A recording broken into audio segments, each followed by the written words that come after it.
A very beautiful good morning to all of you 8th class. I hope बच्चे you all are fine. So बच्चे आज हम history का chapter 5 start करेंगे. Okay, so let's start. When people rebel 1857 and after. Rebel means a person who fight against his or her country's government because he or she wants things to change.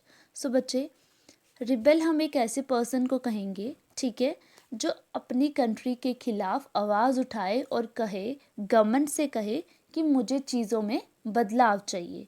तो हम बच्चे discuss करेंगे कि 1857 में कौन कौन से लोगों ने आवाज़ उठाई थी, ठीक है, और उसके बाद की भी कुछ घटनाएं हम इस चैप्टर में डिस्कस करेंगे. Okay. Policies and the people. In the previous chapters, you looked at the policies of the East India Company and the effect they had on different people. Kings, queens, peasants, landlords, tribals, soldiers were all affected in different ways. You have also seen how people resist policies and actions that harm their interests or go against their sentiments. So बच्चे, हमने पहले भी history के बहुत सारे chapters discuss किए हैं, ठीक है. उन चैप्टर्स में भी हमने डिस्कस किया था कि जो ब्रिटिशर्स की कंपनी थी ईस्ट इंडिया कंपनी, ठीक है, जो उन्होंने इंडिया में ओपन की थी, उस कंपनी ने क्या क्या पॉलिसीज़ लाई, ठीक है, और उन पॉलिसीज़ का क्या इफ़ेक्ट हुआ इंडिया के लोगों पे. इंडिया में जो राजा महाराजा थे, जो किसान थे, जो लैंडलॉर्ड्स थे, ठीक है, हमने सबके बारे में डिस्कस किया कि ईस्ट इंडिया कंपनी की वजह से उन सब पे क्या क्या अफेक्ट हुआ. ओके. सो जो ईस्ट इंडिया कंपनी ने पॉलिसीज़ बनाई, ठीक है, जो उन्होंने एक्शंस लिए, उन एक्शंस ने बहुत हद तक इंडिया के लोगों के सेंटिमेंट्स को अफेक्ट किया, ठीक है, उनके इमोशंस को बहुत ज़्यादा अफेक्ट किया.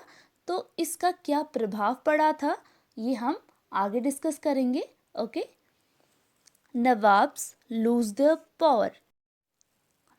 फर्स्ट इफेक्ट ये था कि बच्चे, बहुत सारे जो नवाब थे उनसे उनकी पावर्स छीन ली गई थी, ठीक है. Since the mid 18th century, Nawabs and Rajas had seen their power erode.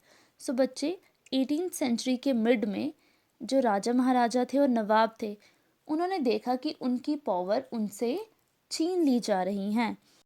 They had gradually lost their authority and honor. Residents had been stationed in many courts. The freedom of the rulers reduced. Their armed forces disbanded. So बच्चे जो राजा महाराजा थे, ठीक है, उनसे उनका honour भी east India company जो थी उसकी वजह से छिन रहा था, ठीक है. जो बहुत सारे रूलर्स थे, उनकी पावर्स, उनकी जो फ्रीडम थी वो क्या हो गई थी, रिड्यूस हो गई थी, कम हो गई थी. उनकी जो आर्म्ड फोर्सेस थी वो बैंड कर दी गई थी ईस्ट इंडिया कंपनी के द्वारा. And the revenues and territories taken away by stages. और उन्होंने जो उनके पास रेवेन्यू था, जो पैसा था, जो उन्होंने जिन जगहों पे कब्जा किया हुआ था, वो भी उनसे छीन ली जा रही थी, ठीक है. Many ruling families tried to negotiate with the company to protect their interests. So बच्चे, कुछ रूलिंग फैमिलीज़ ने क्या किया, उन्होंने सोचा कि अगर हम अपना रिलेशन ईस्ट इंडिया कंपनी के साथ अच्छा बना देंगे तो ईस्ट इंडिया कंपनी के जो लोग हैं वो हमारी बात मान लेंगे, ठीक है. उन्होंने नेगोशिएशन के बारे में सोचा.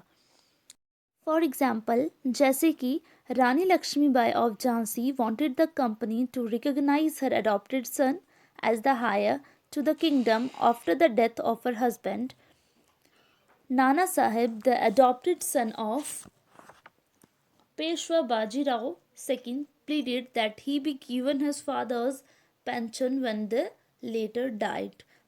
So बच्चे, बहुत सारी फैमिलीज ने नेगोशिएशन करने के बारे में सोचा. फर्स्ट जो थी वो थी रानी लक्ष्मीबाई, ठीक है. उन्होंने सोचा कि वो एक कंपनी ओपन करेंगी जब उनके हस्बैंड की डेथ हो गई, और उस कंपनी को रिकॉग्नाइज कौन करेगा, रानी लक्ष्मीबाई का अडॉप्टेड बेटा, ठीक है.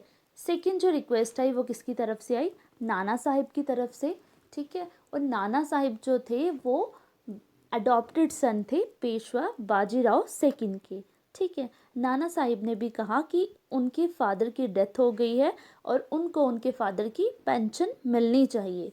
Okay. However, the company, confident of its superiority and military powers, turned down these pleas. Pleas होती है रिक्वेस्ट, ठीक है। ईस्ट इंडिया कंपनी की सुपीरियॉरिटी की वजह से और जो उनकी पावर्स थी उनकी वजह से उन्होंने क्या किया, ईस्ट इंडिया कंपनी ने क्या किया, सारी रिक्वेस्ट को खारिज कर दिया, मानने से मना कर दिया, इनकार कर दिया। Okay. Awadh was one of the last territories to be annexed. Annexed होता है बच्चे किसी भी कंट्री पे या किसी भी रीजन पे क्या करना, कंट्रोल करना बाय फोर्स, ठीक है। अवध जो थी वो लास्ट टेरिटरी थी जिस पे क्या किया था, कंट्रोल किया था, ठीक है। In 1801 a subsidiary alliance was imposed on Awadh. So बच्चे 1801 में एक गठबंधन किया गया अवध के साथ, ठीक है।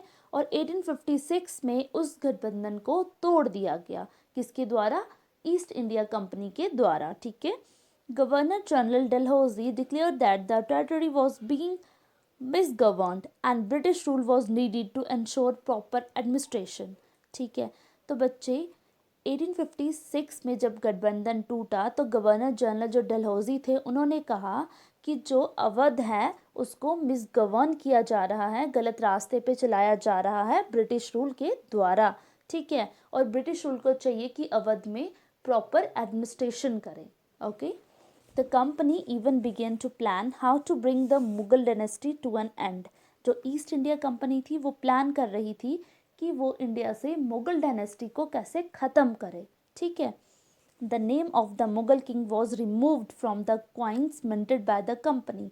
सो बच्चे जो कॉइन्स पे उस टाइम पे स्टैम्प लगती थी मुगल किंग्स की वो उन्होंने ख़त्म कर दी, किसने, रिमूव कर दी, हटा दी, किसने हटाई, ईस्ट इंडिया कंपनी ने। ओके।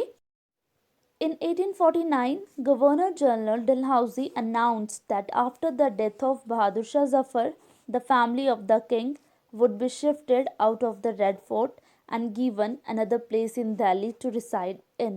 So बच्चे 1849 में जब बहादुर शाह जफ़र की डेथ हो गई तो गवर्नर जनरल डलहौजी ने अनाउंस किया कि जो बहादुर शाह जफ़र की फैमिली है उसको रेड फोर्ट से शिफ्ट कर दिया जाए और दिल्ली में कोई जगह दी जाए जहाँ पे वो रह सके, ठीक है।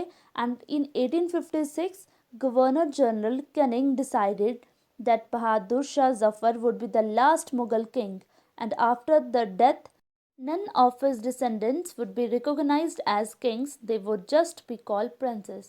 So बच्चे 1856 में गवर्नर जनरल कैनिंग ने कहा कि बहादुर शाह जफ़र जो हैं वो लास्ट मुग़ल किंग है, ठीक है।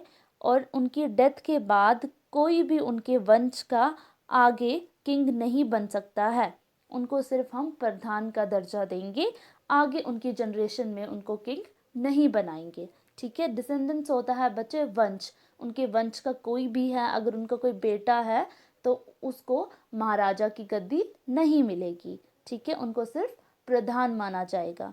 सो बच्चे that's all for today's video. अगर आपको आज के लेक्चर में कोई डाउट होता है तो आप अपने डाउट सेशन में पूछ सकते हो। Okay class, thank you so much and have a nice day.